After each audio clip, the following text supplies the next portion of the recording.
Okay, Assalamualaikum warahmatullahi wabarakatuh, and good morning to our lecturer, Madam Hilyati binti Alilah, and also to my fellow friends. And don't forget to say Alhamdulillah, because we're still living today, and hopefully we're all in a good condition. So today, our last presentation for Group 12 going to present about topic organizational behavior in human resource.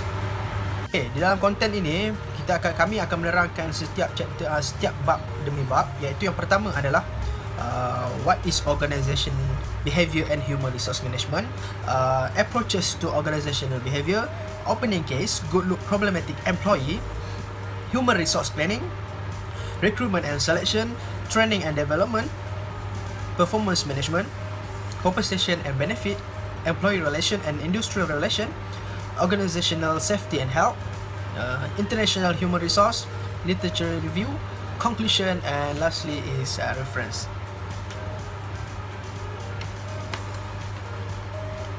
So I would like to pass to the next presenter. Hello, Assalamualaikum. Hi everyone. My name is TENGKU LUKMAN binti SOFIAN, I19103773. Today I will present about what is organizational behavior and human resource management. In this session, we will try to understand between organizational behavior and human resource management. Okay, first we must see what is organizational behavior. Okay, organizational behavior is an impact within a group, individual and organizational structure to achieve effective success and profit to the organization. It covers the entire operational journey of the organization so that all planning can be achieved successfully.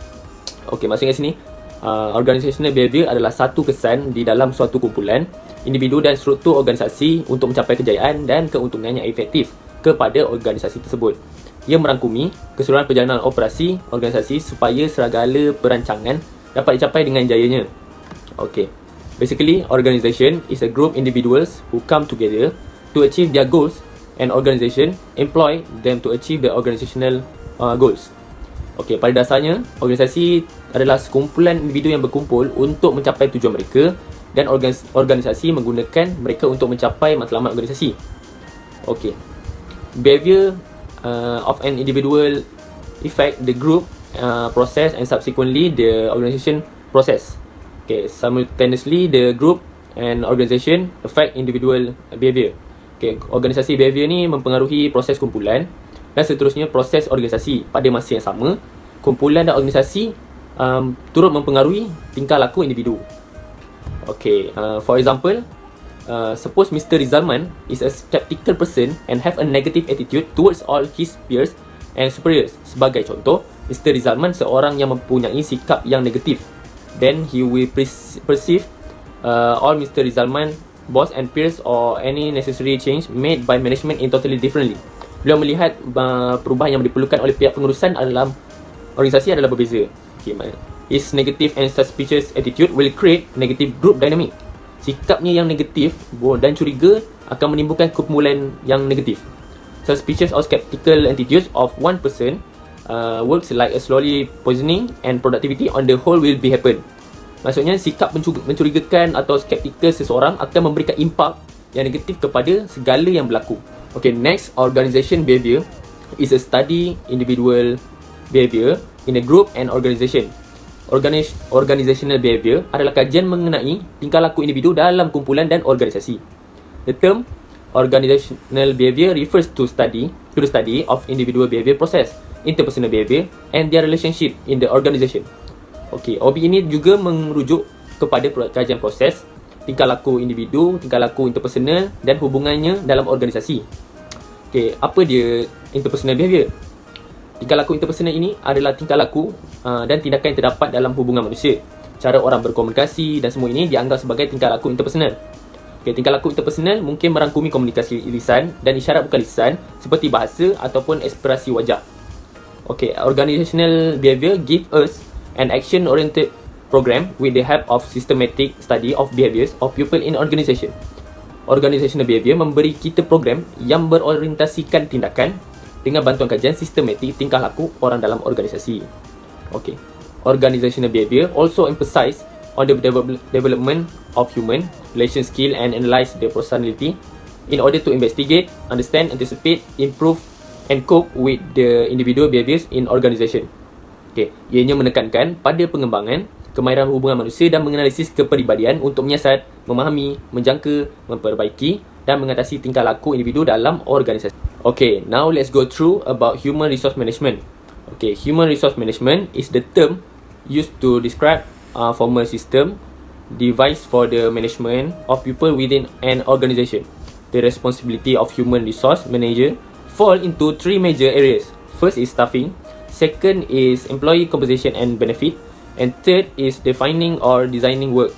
Okay, HRM adalah istilah yang digunakan untuk menggambarkan sistem formal yang dirancang untuk pengurusan dalam organisasi. Tanggungjawab pengurus sumber manusia merangkumi 3 bidang utama, iaitu kaki tangan, yang kedua pampasan dan faedah pekerja, dan yang ketiga menentukan atau merancang kerja. HRM is one of functional areas of management. It includes a variety of activity associated with management of human resource. Ini merangkumi pelbagai aktiviti yang berkaitan dengan pengurusan sumber manusia. Next is organisation utilize human and non-human resource to accomplish its goal and objective. Maksudnya organisasi menggunakan sumber manusia dan bukan manusia untuk mencapai tujuan dan objektifnya. Next, human resource management mainly studies the staffing needs and accordingly sets the recruiting and training procedure. Pengurusan sumber manusia mengkaji keperluan kaki tangan dan dengan itu menetapkan prosedur pengambilan dan pelatihan. It also develops program to improve the quality of human resource. It attempts to motivate them for better performance. Okey, ia juga mengembangkan program untuk meningkatkan kualiti sumber manusia. Ia juga berusaha memotivasikan pekerja untuk prestasi yang lebih baik. Okay, when some performance issue conferred, HRM try to resolve that. The another important function for HRM is to determine the policies regarding rules, regulation for the employees. Apabila beberapa prestasi menunjukkan keselesaan, HRM berusaha untuk menyelesaikannya. Fungsi penting lain untuk HRM adalah untuk menentukan dasar-dasar mengenai peraturan-peraturan untuk pekerja. Okay, strong HRM policies are helpful in building a strong organization culture where the human resource will grow and facilitate the organization to grow. Dasar HR yang kuat membantu membina budaya organisasi yang kuat, di mana sumber manusia akan berkembang dan memudahkan organisasi berkembang. Okay, in short, the human resource management consists of the tasks like planning human resource, placing them, and promoting best performance. Employees can develop their skill, creativity, capabilities, and their career with the help of good HRM policies. Okey, ringkasnya, pengurusan sumber manusia terdiri daripada tugas seperti merancang sumber manusia, menempatkannya dan mempromosikan persembahan terbaik. Seterusnya, pekerja dapat mengembangkan kemahiran kreativiti, kemampuan dan karier mereka dengan bantuan dasar HRM yang baik. Okay, next we go to approach to OB. There's 5 basic approach to OB. First is human resource approach. Second is interdisciplinary approach. Third is contingency approach. Fourth is system approach. And fifth is productivity approach. But in this topic, we focus on HR approach, which is the human resource approach is concerned with the growth and development of people towards higher levels of competency, creativity and fulfillment because people are central resource in any organization. This approach helps employees become better in terms of work responsibility and subsequently try to create a climate in which they can contribute to the best of their improved abilities. This approach is also known as supportive approach because the manager's primary role change from control of employees to providing an active support for their growth and performance. Maksudnya kat sini, human resource approach ini adalah pendekatan di dalam organisasi, iaitu pendekatan dalam organizational behavior. Pendekatannya lebih kepada manusia, pembangunan atau perkembangan individu di dalam level of competency, level of creativity atau sebagainya di dalam organisasi. Pendekatan ini membantu suasana kerja menjadi lebih baik, tanggungjawab lebih jelas, mewujudkan hubungan yang baik di antara pekerja atau majikan. Ianya adalah berkaitan performance and growth of employees.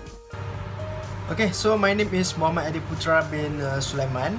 ID metric I1910365 9 and I was semester 3. Okay, my presentation slide is about the opening case. Alright, opening case, good look, problematic employee. Alright, Good Look is one of the largest cosmetic companies in the world operating in Malaysia. It produces and markets a range of makeup, perfume, hair and skincare products in over 130 countries.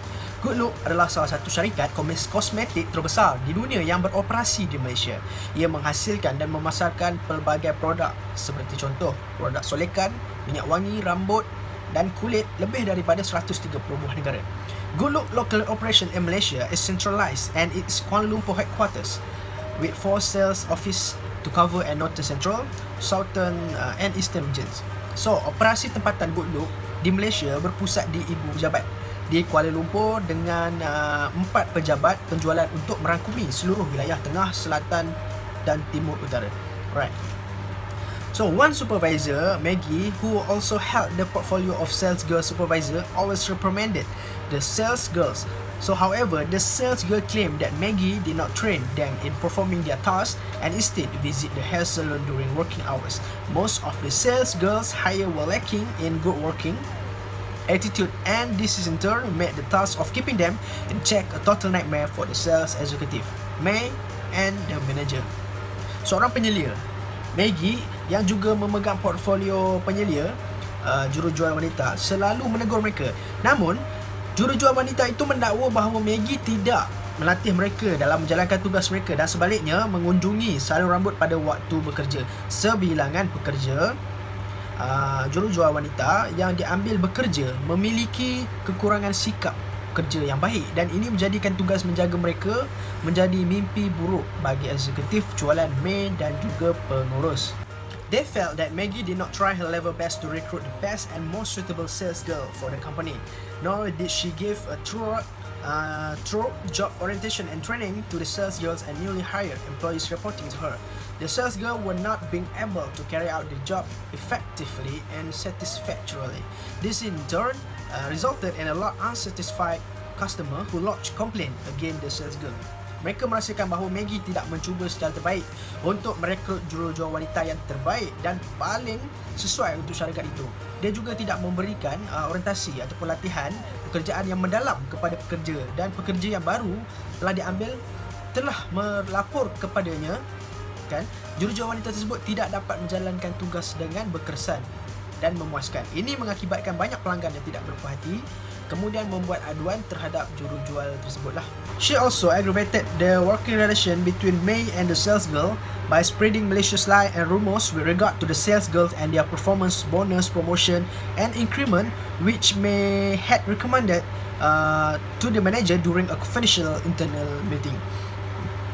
Her intent was to influence them to create problems and boycott May and eventually boil over to the manager who will then have a hard time managing them.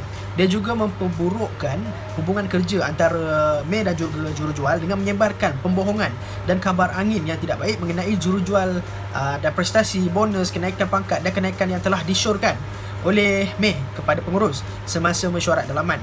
Niatnya adalah untuk mempengaruhi mereka untuk membuat masalah dan memboikot May dan akhirnya menyukarkan pengurus untuk menguruskannya. In June 2000, the manager took action by initially complaining the Human Resource Department, which was based in the Kuala Lumpur headquarters. He requested that Maggie be terminated immediately. The Human Resource Director called both Maggie and the manager on separate occasion in order to understand the real situation from both perspectives. Pada bulan Jun 2000, pengurus mengambil tindakan dengan mengadukannya kepada Jabatan Sumber Manusia yang berpusat di Ibu Pejabat Kuala Lumpur. Dia meminta agar Maggie diberhentikan segera. Pengarah sumber manusia memanggil mereka, Maggie dan pengurus pada waktu yang berbeza untuk memahami keadaan sebenar daripada kedua-dua belah pihak. Okay, further cross-examined me to verify what was related to him by Maggie and the manager. Both Maggie and the manager were called to the Human Resource Department to clarify in the presence of the Human Resource Director. It was intended to have a positive outcome, which was that Maggie and the manager to amicably come to a solution, but instead it was quite contrary. Dia kemudiannya memeriksa May untuk mengesahkan apa yang telah berlaku berkaitan dengan May dan juga pengurus. Maggie dan pengurus dipanggil ke Jabatan Sumber Manusia untuk memberi penjelasan di hadapan pengarah sumber manusia. Ianya bertujuan untuk mendapatkan hasil yang positif antara Maggie dan pengurus serta mencari jalan keluar yang terbaiklah. Akan tetapi berlaku sebaliknya. Maggie and the manager end up quarreling in front of the human resource director. Eventually, Maggie burst into tears and requested for an opportunity to redeem and improve herself. She emphasized the fact that she was the sole breadwinner and single mother too. The human resource director, on behalf of his department, advised the manager to give Maggie an opportunity to turn over a new leaf and improve herself. Furthermore, as a step to reduce potentially conflict between them, the human resource director proposed to change the Maggie reporting structure by making her to report directly to the headquarter event manager. The situation did not get any better after the second opportunity given by HR to Maggie. Maggie dan pengurus akhirnya bertengkar di hadapan pengarah sumber manusia. Akhirnya Maggie menangis dan meminta peluang untuk menebus dan memperbaiki dirinya. Dia menekankan bahawa dia adalah salah satunya pencari nafkah dan juga merupakan ibu tunggal. Pengarah sumber manusia bagi pihak jabatan ini menasihati pengurus untuk memberi peluang dan memperbaiki dirinya. Sebagai langkah untuk mengurangkan potensi konflik di antara mereka, pengarah sumber manusia mengusulkan untuk mengubah struktur pelaporan Maggie dengan membuatnya melapor terus dengan headquarters event manager. Akan tetapi, keadaan tidak menjadi lebih baik setelah peluang kedua diberikan oleh HR kepada Maggie. Maggie, May, the manager and the sales girl often end up at a low gearhead. Numerous complaints by May, the sales girl, and even customers to the manager about Maggie fell on deaf ears as the manager was under the assumption that Maggie was not reporting him. He basically let matters take own course. Maggie, May, pengurus dan jurujual sering berakhir dengan pertengkaran. Banyak rungutan dari May, jurujual dan juga pelanggan kepada pengurus mengenai Maggie dan bagaimana dan kerana itu pengurus itu mengandalkan bahawa Maggie tidak melapor kepadanya. Dia pada dasarnya membiarkan karya itu berjalan begitu saja. Right. The manager complained to the managing director during his visit of one of the meeting. The complaint to the managing director, MD, by surprise because he was shocked that the matter has persisted for such a long time. The MD directed the national sales manager to discuss with the HR about this matter. Pengurus mengadu kepada pengarah urusan semasa lawatannya ke salah satu mesyuarat. Keluhan itu mengejutkan pengarah urusan ataupun MD kerana dia terkejut disebabkan perkara itu berlanjutan sejak sekian lama. MD mengarahkan National Sales Manager untuk berbincang dengan HR mengenai perkara ini. At the end of July 2004, Maggie, the manager, May and merchandiser had to go headquarters for a monthly meeting. HR issued a warning letter to Maggie to inform that the company will terminate her services if she was unable to explain her action. She was given an opportunity to provide an explanation in the form of a written report which was due within a week. Pada akhir bulan Julai 2004, Maggie, pengurus May dan juga peniaga harus pergi ke ibu pejabat untuk pertemuan bulanan. HR mengeluarkan surat peringatan kepada Maggie untuk memberitahunya bahawa syarikat itu akan menghentikan perkhidmatan jika dia tidak dapat menjelaskan tindakan beliau. Dia diberi kesempatan untuk memberi penjelasan dalam bentuk laporan bertulis dalam tempoh seminggu. Maggie then got all the sales girl to sign a letter written by her stating that they were all satisfied to be working under her supervision as she was a caring supervisor and that she was capable in her job. On the other hand, the letter stated that despite the manager and they collectively agree that the manager is lazy and not capable of performing his job. Maggie kemudiannya meminta semua jurujual untuk menandatangani surat yang ditulis olehnya yang menyatakan bahawa mereka semua berpuas hati bekerja di bawah pengawasan beliau kerana dia adalah seorang penyelia yang prihatin dan dia mampu dalam kerjaannya. Sebaliknya, surat itu menyatakan bahawa mereka memandang rendah kepada pengurus dan mereka secara kolektif bersetuju bahawa pengurus itu malas dan tidak mampu menjalankan tugasnya dengan sebaik yang mungkin. In actual fact, Maggie verbally explained that the content of the letter were in regard to the manager and requested them just to sign it without giving them the opportunity to read through the content themselves. She covered the content of the letter when the sales girl signed it. HR received the letter and wrote a report from Maggie. The manager and May were requested to explain and individually interview through the telephone. In the wake of the event, a feeling of guilt engulfed all the sales girls. They were fearful as the actual content of the letter differed drastically from what was accounted verbally by the supervisor. Sebenarnya, Maggie secara lisan menjelaskan bahawa isi surat berkenaan dari pengurus dan meminta mereka hanya mendatangani tanpa memberi mereka peluang untuk membaca isi kandungan tersebut. Dia menutup isi surat tersebut ketika jurujual mendatanganinya. HR telah menerima surat dan laporan bertulis daripada Maggie. Pengurus dan Maggie diminta untuk menjelaskan dan ditemu ramah secara individu melalui telefon. Selepas peristiwa itu, perasaan bersalah menyembulungi menyelubungi semua jurujual wanita tersebut. Mereka takut kerana kandungan sebenar surat berbeza secara drastik daripada apa yang dihuraikan secara lisan oleh penyelia. The link between organizational behavior and human resource management is kes gunung di atas menggambarkan betapa bermanfaatnya organizational behavior dalam memahami tingkah laku dalam organisasi. Seperti yang dibincangkan, OB adalah bidang kajian yang menyelidiki bagaimana individu, kumpulan dan struktur berpengaruhi tingkah laku dalam organisasi dan bagaimana pengetahuan tersebut dapat digunakan untuk meningkatkan keberkesanan organisasi. This knowledge of OB can be applied back in the organisation as we try to explain, clarify and control the behavior that happen within an organisation as evident in the case.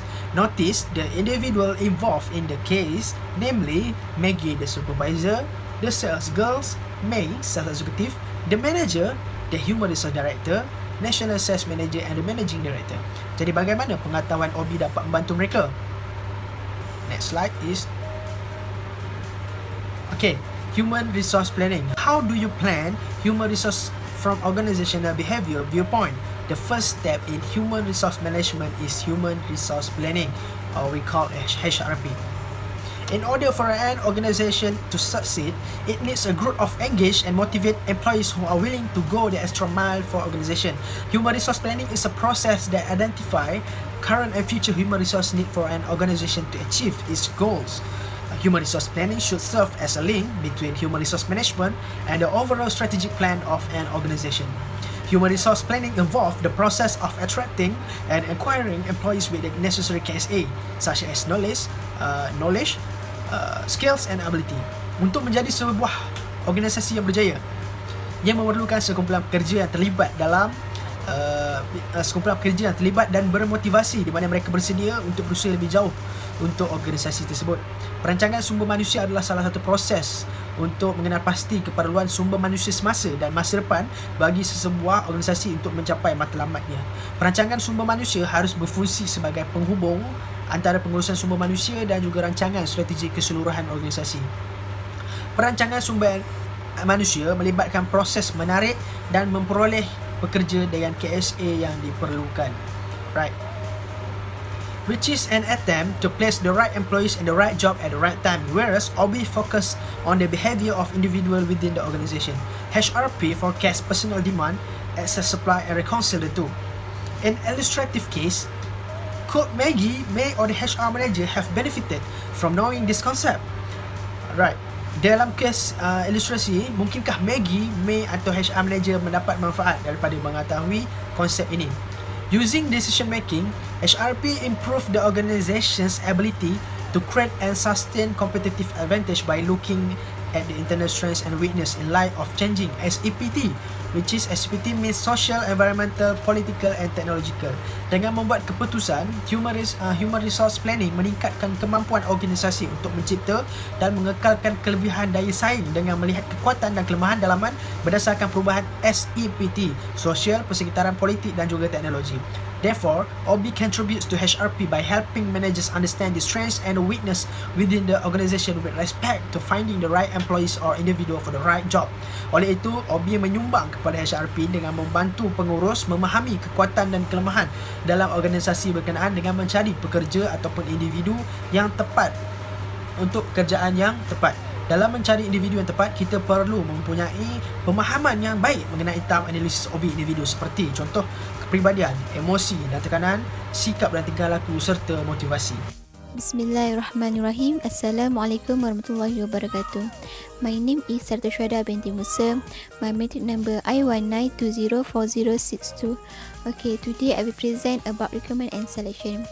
Before that, we must to know what is recruitment. Recruitment is a process that aims to attract potential job applicants to a job. How about selection? Selection is a process to help to identify relevant job-related information in candidates by identifying what needs to be done in the job. When we discuss the individual's factor in OB, every human being is unique and we can expect them to have the right job. In this case, they feel that Maggie did not their level best to recruit the best and most suitable sales girl for the company. Why do you think this is so? Will Maggie have able to require better by employee proper and effective pre-employment testing such as cognitive and personality tests. Alright, beside personality, one has to take in consideration how emotion affect oneself in the workplace and how they can affect one's performance. Okay. A manager needs to understand the emotions of their subordinate and how their works environment can influence their emotions. Okay. For example, the working condition, co-worker, supervisor, or the working climate that can create a conducive or a stressful situation at work. Alright, one of the biggest challenge for manager is cabaran terbesar manager adalah understand attitude of their employee as evidence in the good look case. The employee attitude influence their behavior and consequently their performance as well as the co-workers and the organization. Understanding attitude will also help Maggie to understand how attitude can drive or motivate for the employee. The HR department could have played an important role during requirement stage. Okay, a better selection method for evaluation purpose could have been employed to eliminate the possibility of requiting employee undesirable behavior, for instance, by conducting extensive reliability and validity. Okay, validity. Check during interview.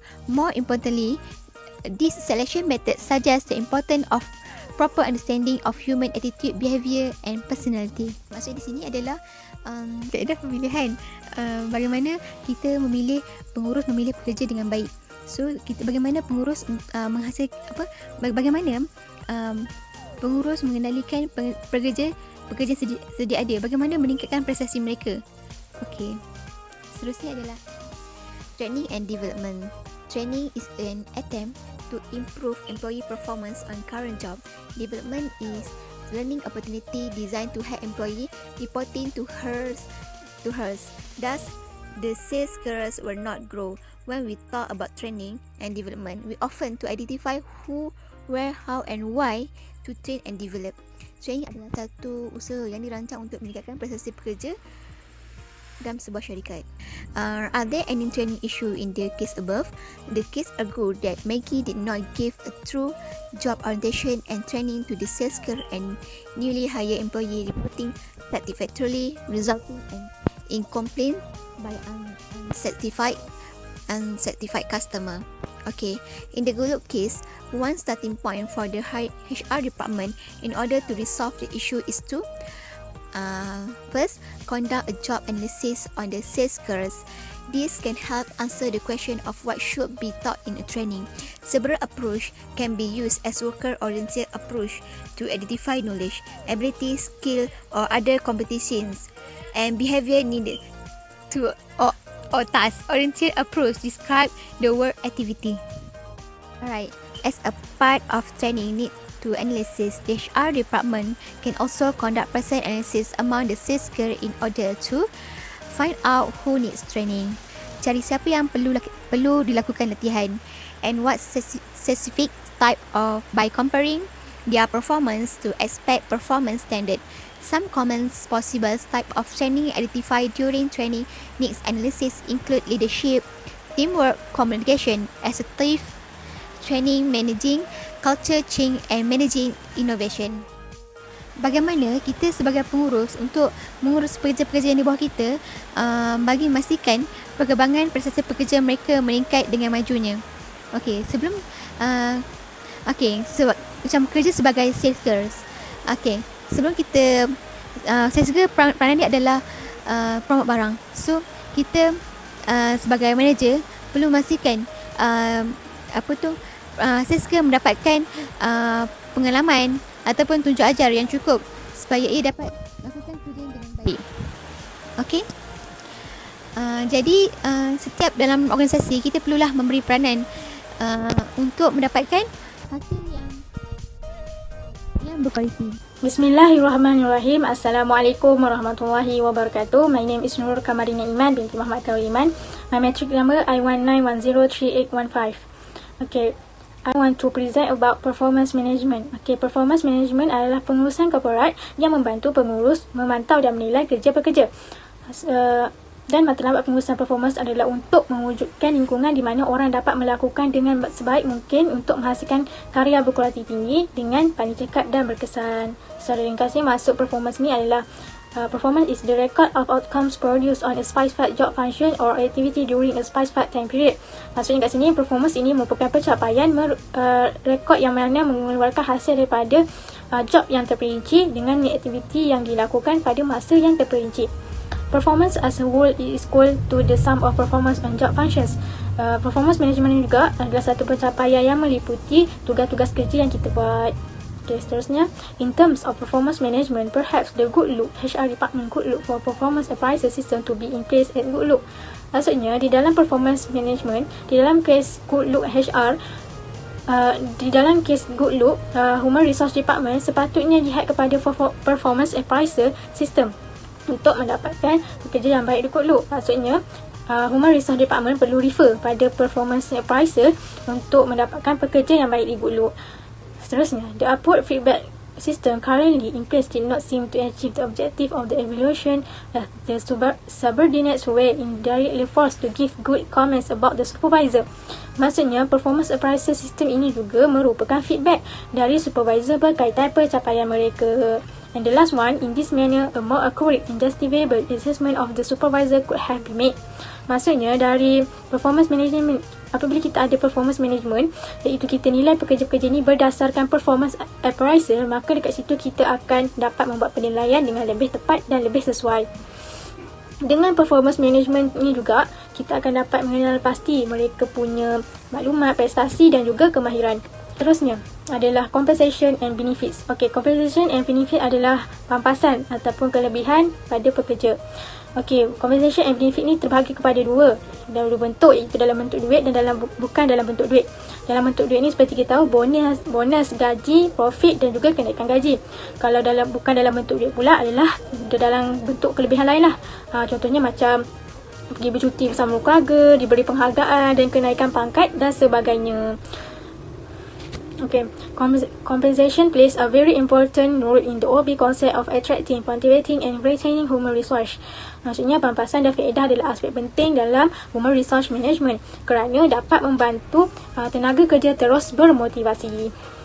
Seterusnya, in the good look case, Maggie's behavior is spreading rumors regarding the sales skill performance, bonus, promotion and increments involves the HR function compensation management.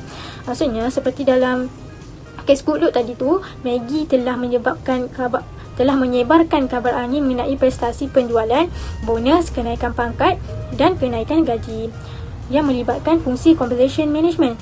Dari kabar angin tersebut telah menyebabkan sales girl tak berpuas hati dan akan rasa diperlakukan tidak adil oleh Maggie.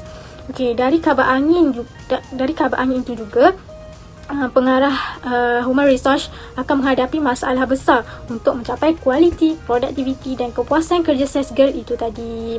So that's all from me. Next, I leave it to another presenter. Thank you. Bismillahirrahmanirrahim. Assalamualaikum. My name is NURHAFIZAH binti Mahmud. My matrix number I1924060. Okay, and today I would like to talk or present about employee relations and industrial relations. Okay.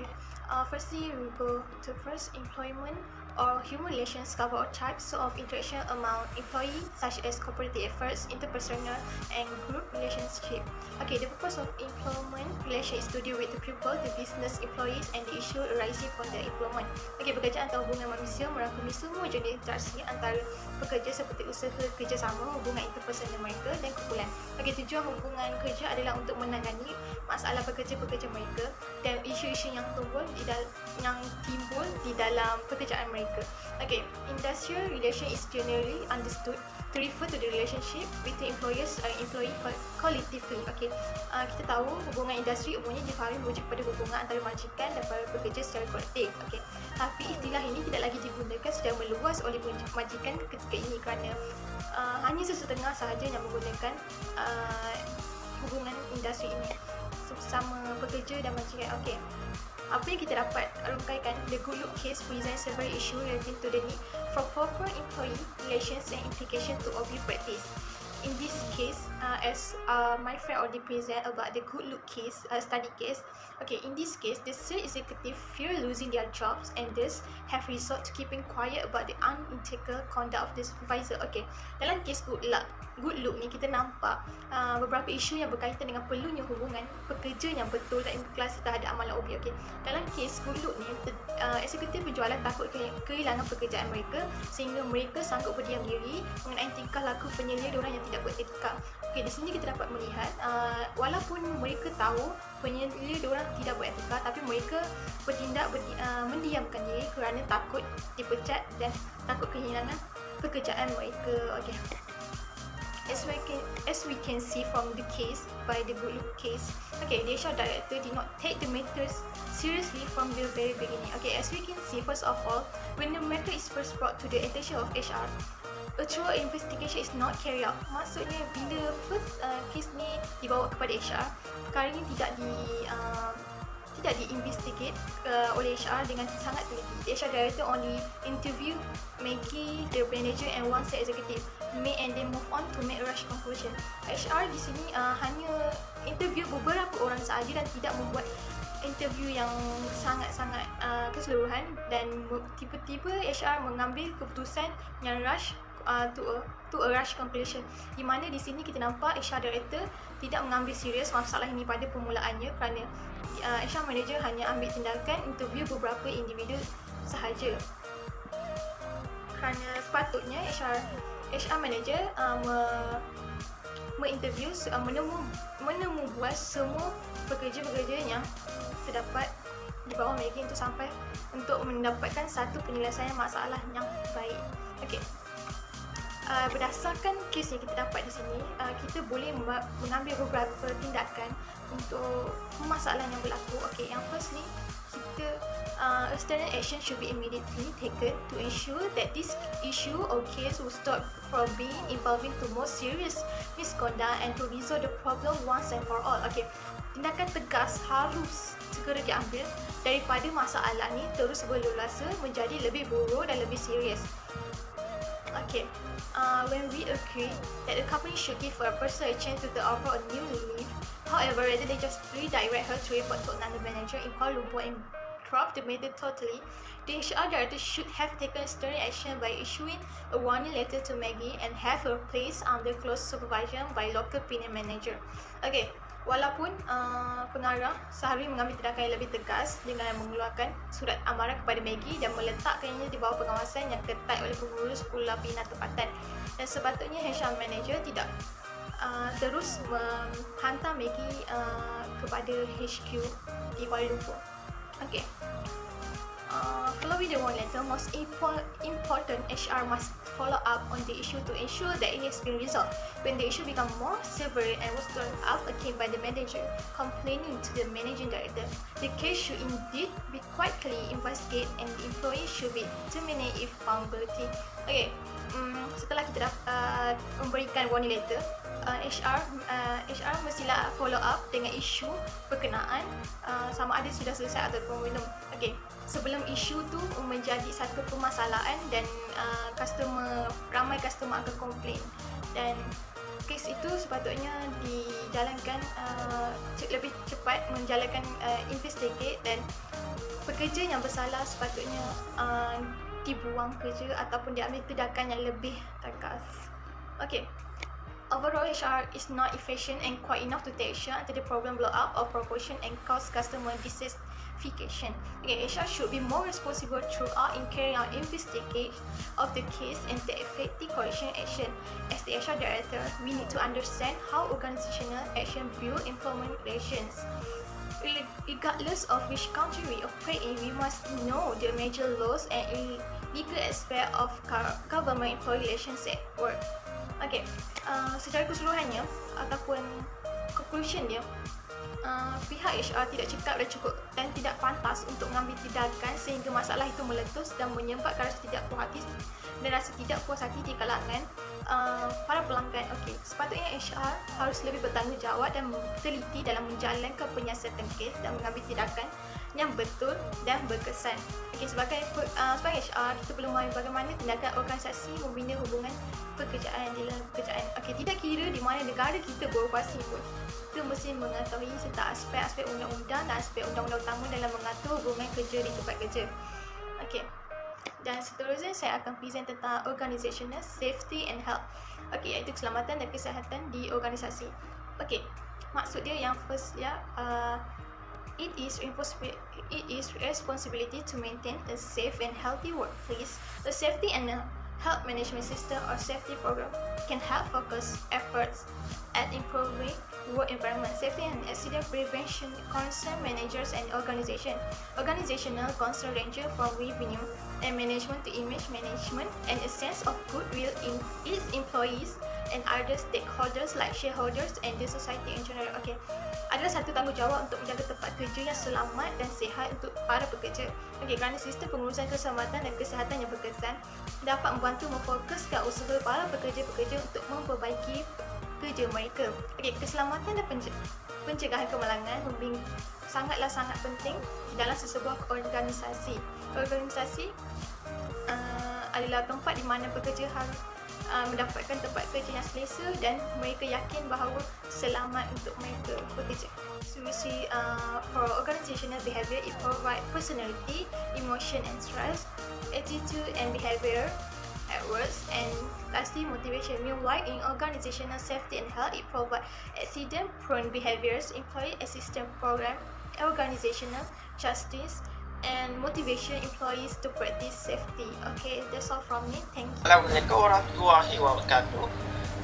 Saya Muhammad AIMAN bin ABDUL HARITH, Metrik I192038898 akan meneruskan pembentangan International Human Resource Management, Globalization and Liberalization has created a free agent economy and a modern global business village where company face extreme competition.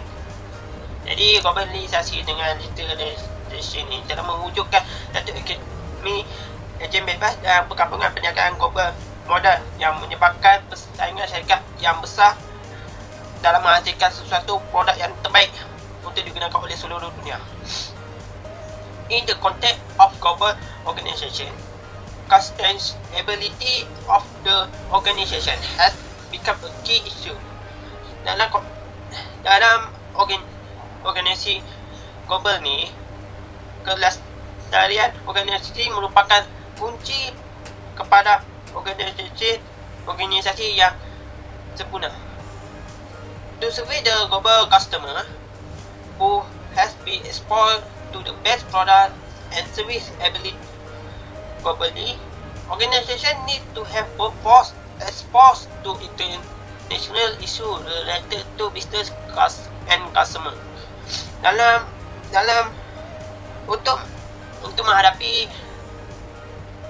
menghadapi penyediaan servis kepada pelanggan global yang akan memilih perkhidmatan dengan produk yang terbaik daripada seluruh dunia, organisasi perlulah menghasilkan sumber tenaga yang terdedah dengan isu antarabangsa berkaitan perniagaan dengan pelanggannya. Itu human resources of organization need to be fast and flexibility. Sumber tenaga perlulah cepat and flexibility untuk menampung permintaan productivity yang banyak daripada seluruh dunia. In innovation based management strategy has been known. Maksudnya strategi inovasi berdasarkan pengurusan adalah kebiasaan bagi semua organisasi. Seperti sekarang ni waktu PKP, manager perlulah melatih pekerja-pekerja dalam talian di rumah untuk mengelakkan COVID-19 berjangkit dengan pekerja. In this showcase, as good look is global organization, the way of OP is practiced by the Malaysia good look manager may not be applied directly to another subsidiary in the 130 country.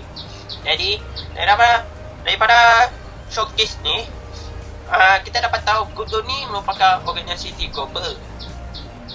Cara OP yang digunakan oleh good look Malaysia ni tidak sesuai dipakai di negara di syarikat-syarikat lain, di negara-negara lain.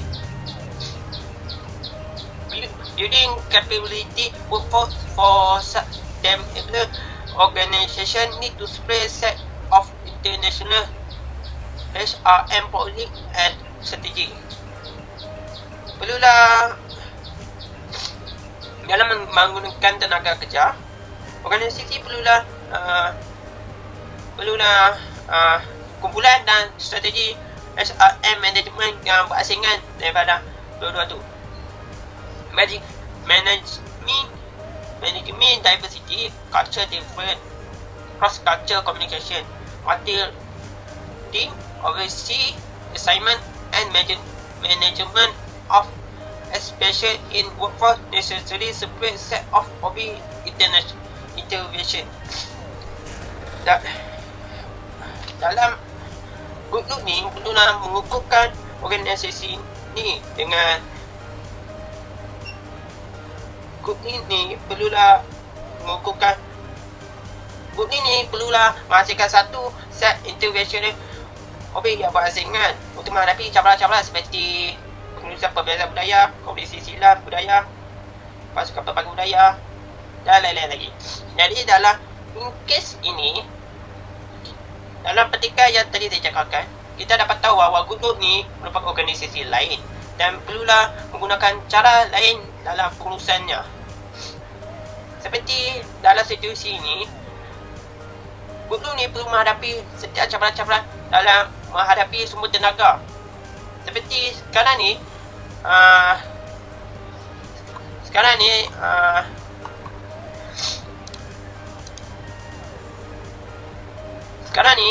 guru ni pernah hadapi masalah pekerjanya, iaitu Maggie dengan manajernya, yang di mana mereka ni mempunyai masalah komunikasi silang budaya.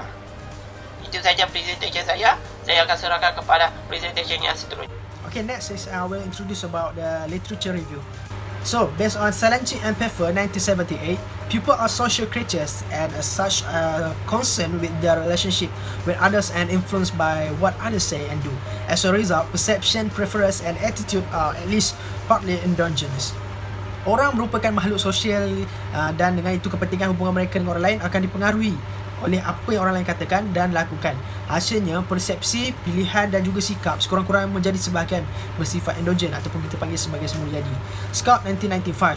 Organizations as institution and their own right are also embedded in the social context and are influenced by and imitate other organizations, in part to achieve legitimacy by acting like or looking like others, in a part to conform social expectation and norms. Shin 1985. Organizational culture is a pattern of shared basic assumption that the group learn as it solves its problem and of external adaptation and internal integration that has worked well enough to be considered valid and therefore to be taught and a new member as the correct way to perceive, think and feel in relation to those problems. So the conclusion is, as demonstrated in this chapter, OB concept, theories and approaches are relevant and applicable to human resource management HRM practices like human resource planning, recruitment and selection, training and development, performance management, composition and benefits, employee relations, industrial relations, organizational safety and health, and international HRM. Various concept, theories and approaches in OB throughout this presentation have been shown to have relevance and times serve as building block for this HR function and practices.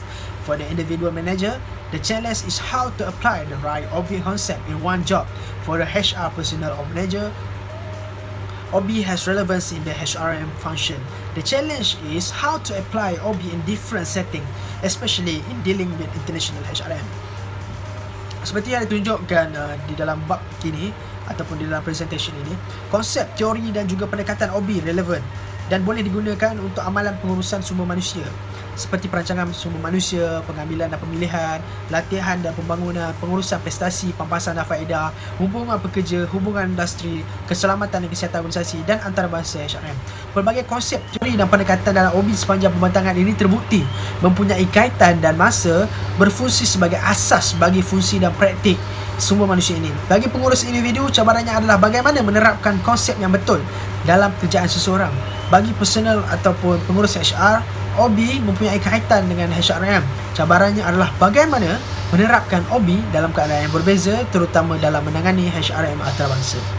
So this is all for us daripada grup kami, grup 12. Jadi kalau ada kesalahan ataupun kurang info ataupun maklumat, harap diampunkan, harap dimaafkan. Ya, Assalamualaikum warahmatullahi wabarakatuh.